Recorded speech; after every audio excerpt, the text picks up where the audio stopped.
여러분 반갑습니다. I'm Kwon So-wa and this is K-Culture Dive. Join us in taking a deep dive into the heart of Korean culture, from K-entertainment to AI news, K-culture and photos. And for our Hallyu People segment, we invite Edgar Award-winning author Hur June into the studio.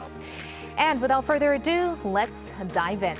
Joining us on today's show is Bella Kim. Hello, Bella. Hi, Soa, and hello to our K-Culture Dive viewers. I'm Bella Kim, filling in for Walter today, here to co-host and give you guys the latest in K-entertainment.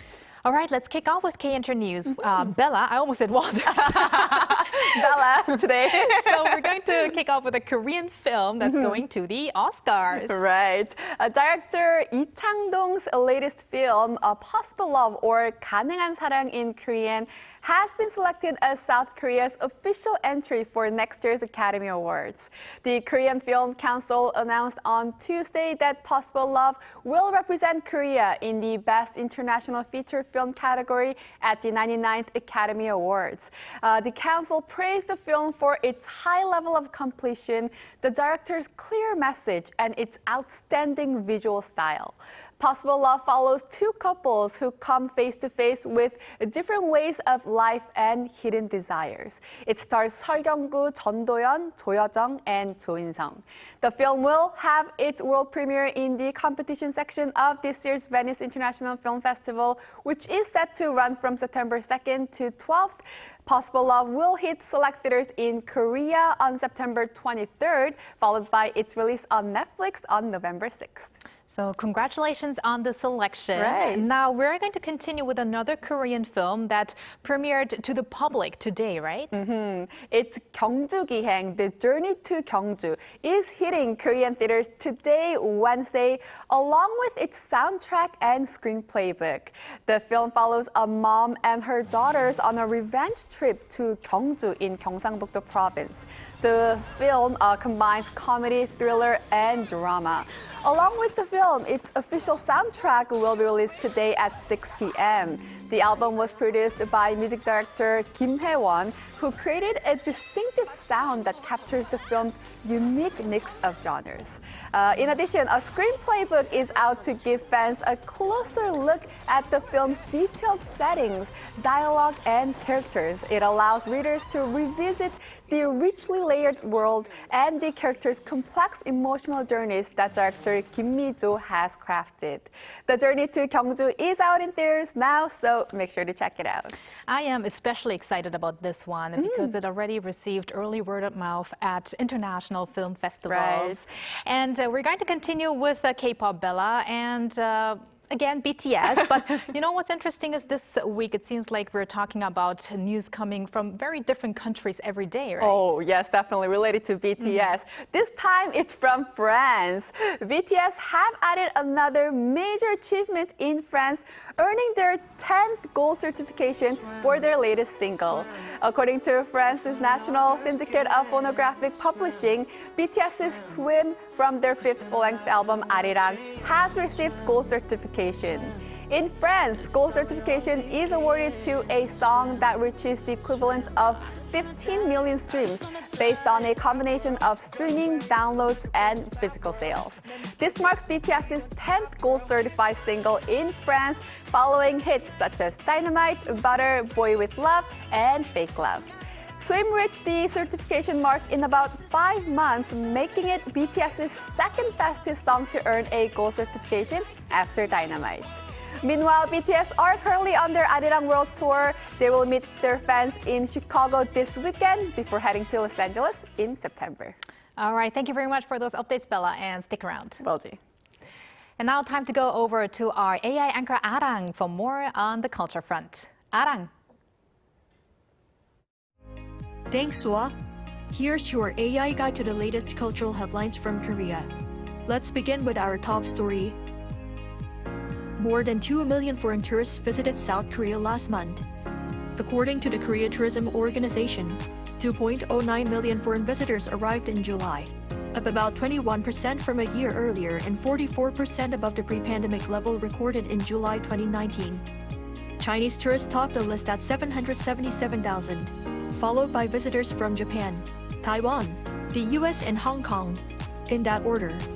The cumulative number of foreign visitors in the first 7 months of the year reached 12.8 million, up over 21% year-on-year. South Korea's southernmost Jeju Island has topped the global ranking for rental car travel.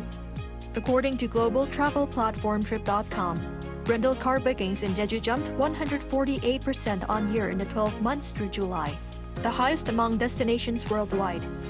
Major Japanese tourist destinations, including Tokyo, Okinawa, Sapporo, and Fukuoka, followed. The surge was driven by growing demand for self-driving road trips, as both domestic and international travelers seek to explore smaller towns and less visited areas.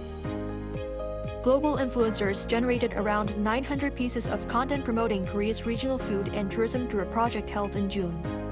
Organized by the Korea Tourism Organization, the K-Local Food Hunters 33 project brought together 33 influencers from 13 countries to experience local specialties and major attractions across the Gangwon, Jeolla, and Gyeongsang regions. Their posts on Instagram, TikTok, Seohwangshu, and YouTube garnered a combined 10 million views. The KTO plans to use the content in events on its Visit Korea platform to further promote K-food and regional tourism. That's all from me. Turning now to a quick look at more K-culture stories making headlines today.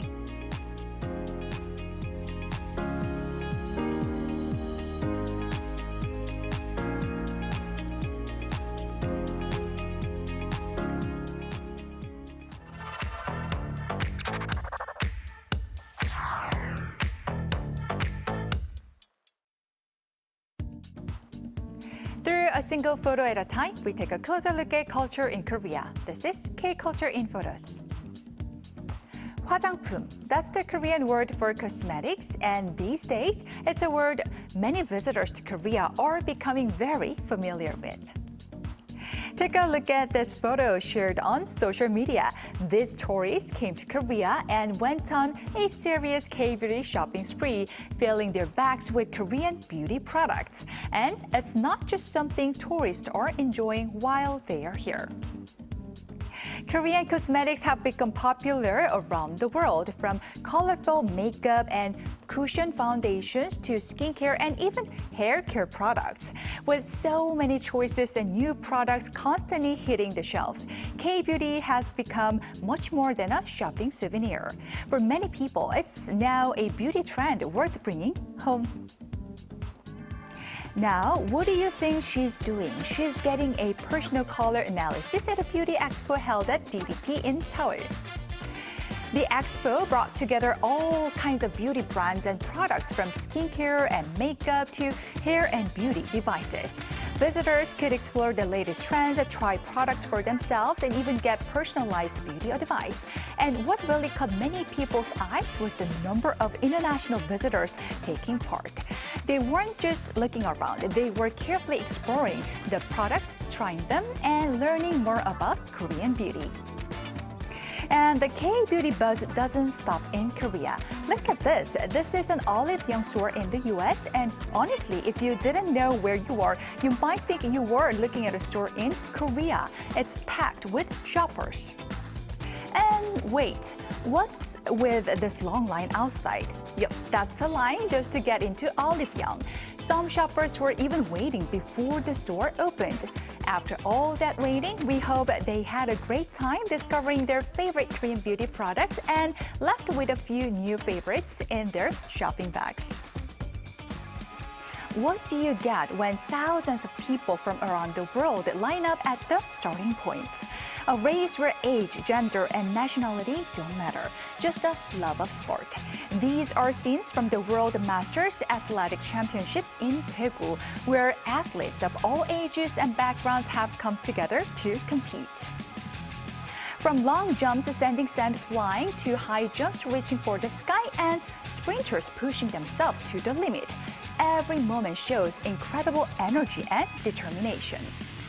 Some of the most inspiring athletes are the ones who have been competing for decades. Look at their faces.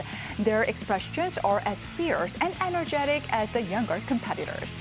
They're proving that passion for sport doesn't come with an age limit. And from the track in Daegu, let's head to the water in Busan. Here, teams from around the world are taking on a very different kind of challenge, dragon boat racing. With everyone pedaling in perfect rhythm, these boats cut through the water as teams race toward the finish line. Different sports at different cities, but the same spirit of challenge, teamwork, and fun. Wait, is this a new fashion trend? These plastic shoe covers are actually a pretty practical way to keep your sneakers dry when a sudden rainstorm hits. And look at this, they are actually sold as a product.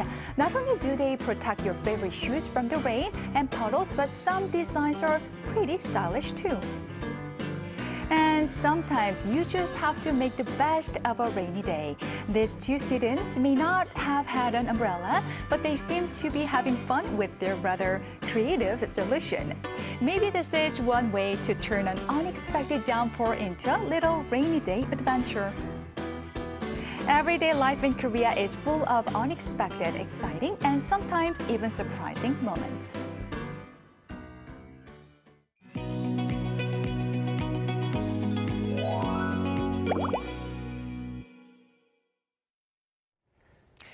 Her mystery novels set in Korea's Joseon dynasty have captivated readers around the world.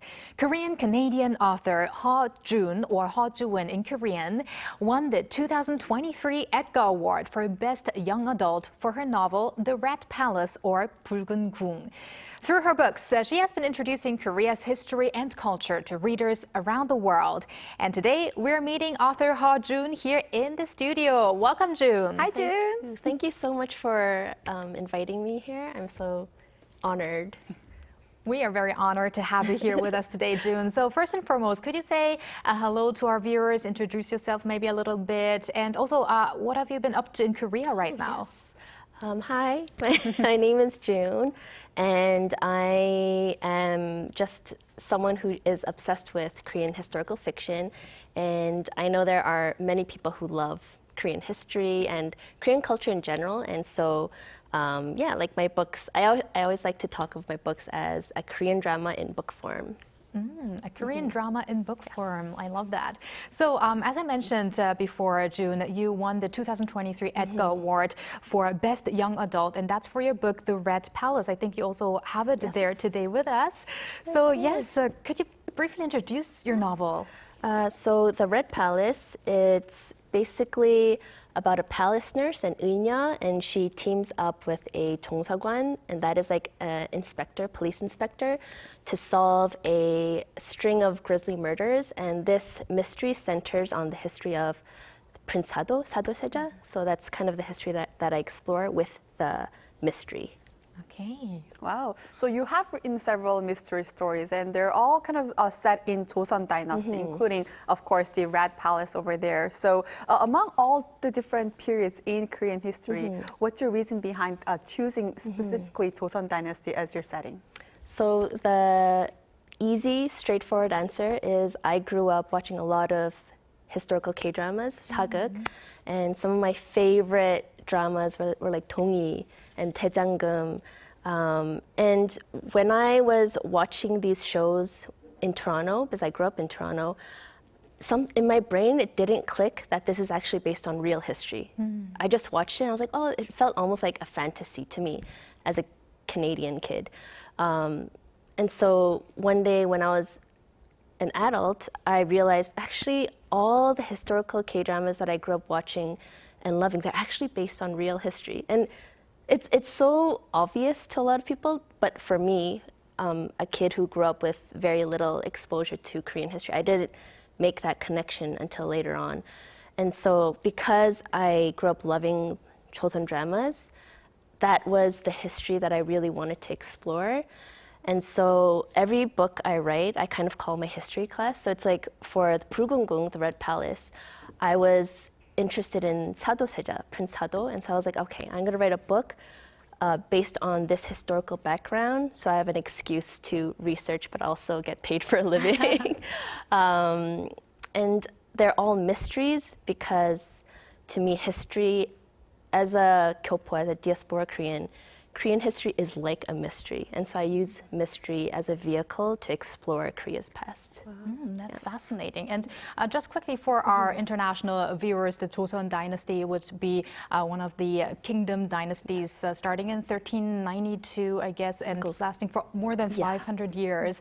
So, but I mean, June, you're researching the past and crafting fiction. So it must be quite difficult to, incorporate Korea's history and culture into these fictional stories. So you did mention that you've got a good excuse to make that research. So how does your research proceed? I mean, do you refer to books or how does it work? So what I begin with is when I begin researching, I kind of start with like a history 101. So I want to get the general gist of the historical period I'm studying about. And there's a lot of so early on, when my Korean wasn't as good, I relied a lot on the works of Korean American scholars.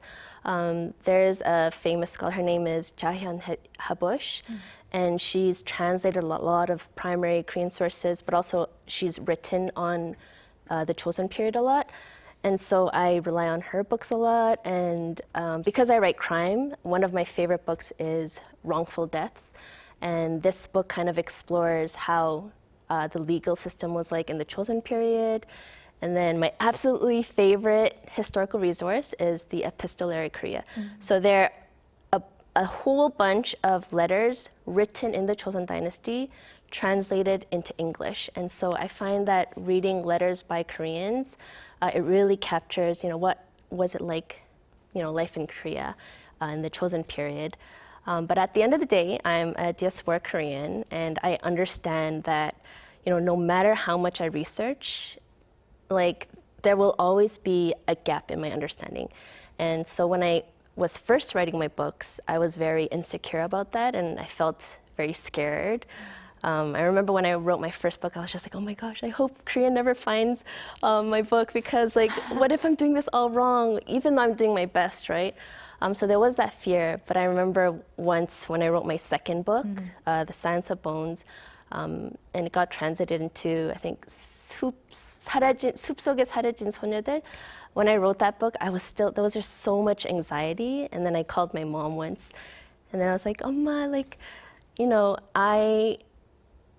I will never be able to write a fiction like a Korean who is born and raised and educated in history. And so I had such insecurity about that. But then my mom is like, oh, when you speak in Korean, you speak with an accent. But she's like, accents are beautiful. They bring perspective and they bring an extra story to it. And so I think I realized, what, like I am a diaspora Korean.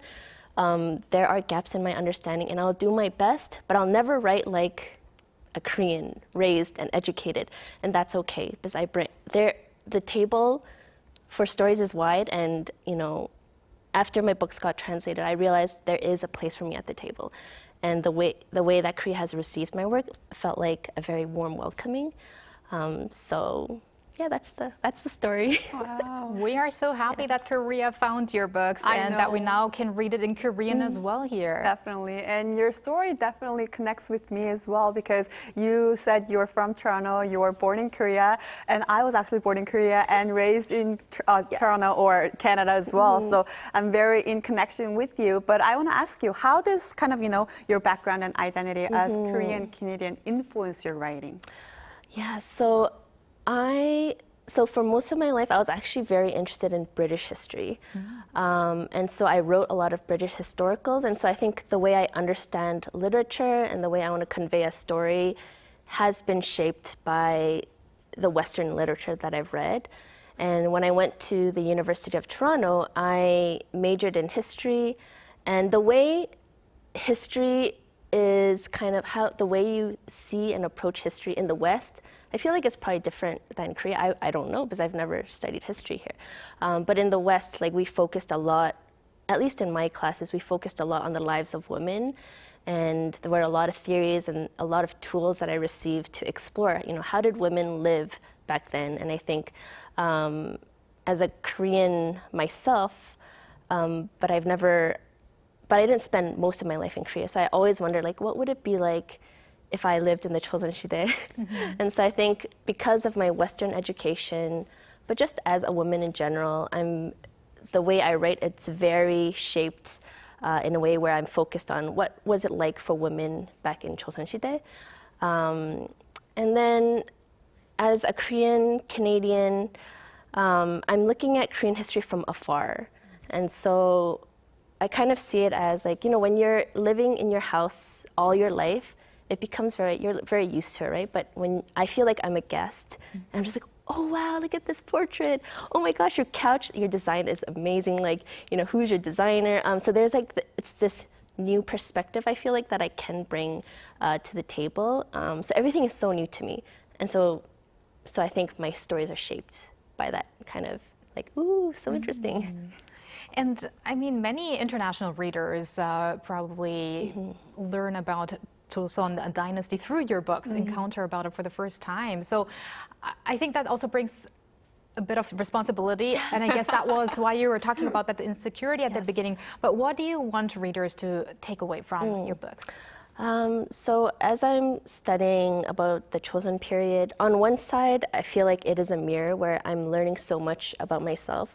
But at the same time, I've studied a lot of histories around the world, and I find that at the end of the day, humans are humans. We all want love. We all want a place to belong. We all want a decent life where we're not being oppressed. So I feel like there's a commonality in every history you explore around the world. And so what I want to bring to the table with my books is just like the importance of kindness and justice, and that teen girls who grew up in a time when they're expected to just stay at home, like they have the right to pursue justice as well. So that's, like for me, it's always about like, life is hard, let's be a bit kind to each other, and that's always the heart of all my stories. Right. And now we want to talk about the Silence of Bones, that book that you just touched upon. Yes. 잃어버린 이름들의 낙원 in Korean. It was actually recently translated into Korean, right? I So have it for people who haven't read yet, could you please briefly introduce the book and also what it's about? Yes. So 잃어버린 이름들의 낙원. So it is about, the heroine is a Tamo, and she is basically Tamo is like a police servant girl who serves in the police bureau. And there's also a K-drama called Tamo from many years ago that was really famous.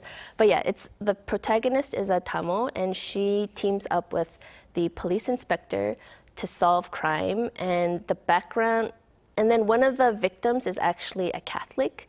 And this was during a time when there was a lot of tension between traditional Confucianism and Catholicism. And so this book kind of explores that tension. So the historical background of 잃어버린, I can't even, 이름들의 낙원 is the 신유박해 of 1801.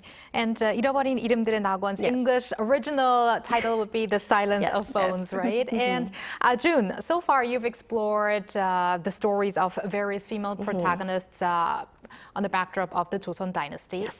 Would there be any other maybe parts of the past or maybe other figures that I would like to explore in the future? So this is a fun question because it was something I've wanted to explore for so long, but I just didn't know how. So basically, I kind of shared I was really interested in British history, and I actually fell in love with novels because my dad introduced me to Pride and Prejudice. And so I was obsessed with Pride and Prejudice. I love Jane Austen. Jane Austen is the reason why I began writing. But then when I switched over to writing Joseon Dynasty era books, I was always like, I'm writing these books, but I really miss the world of Jane Austen. But I didn't want to leave Joseon to go to Regency era England. But then one day I was like, what about if I let the two worlds just collide? And so in a sense, if you think of all the K-dramas, historical K-dramas, it kind of is like Pride and Prejudice in Joseon. And so when I was writing my Pride and Prejudice inspired historical, I had to find a way to write 오만과 편견, Pride and Prejudice, but also introduce something new. And so I think I have a copy. So this is like my newest book, Behind Five Willows. And I call it Pride and Prejudice meets You've Got Mail. And the historical backdrop that I explore is the 문체반장, which is it was a censorship by King Jeongjo on prose and literature. And so yeah, that was actually what I really wanted to write, and then I ended up writing it. Wow. You know, the moment you mentioned British history, Yeah. I was actually thinking of, wouldn't it be great if we could have like British and Korean history combined and then maybe make it into a K-drama later in your books as well? If any, Please if be working, ready for it, is yes. anyone working in production right now? There's like parallels, so many Yeah. parallels. Yeah. Well, thank you very much, June, for joining us today on the show. It's been a pleasure, and thanks for sharing a story and the story about your stories. It was a pleasure. Thank you. Thank you so much. And thank you, Bella, as always. We're going to see you back here tomorrow. Yes, I'll see you tomorrow. Thanks for watching and your interest in everything K-culture. Please tune in again tomorrow, 2 p.m. Korea time. Keep diving.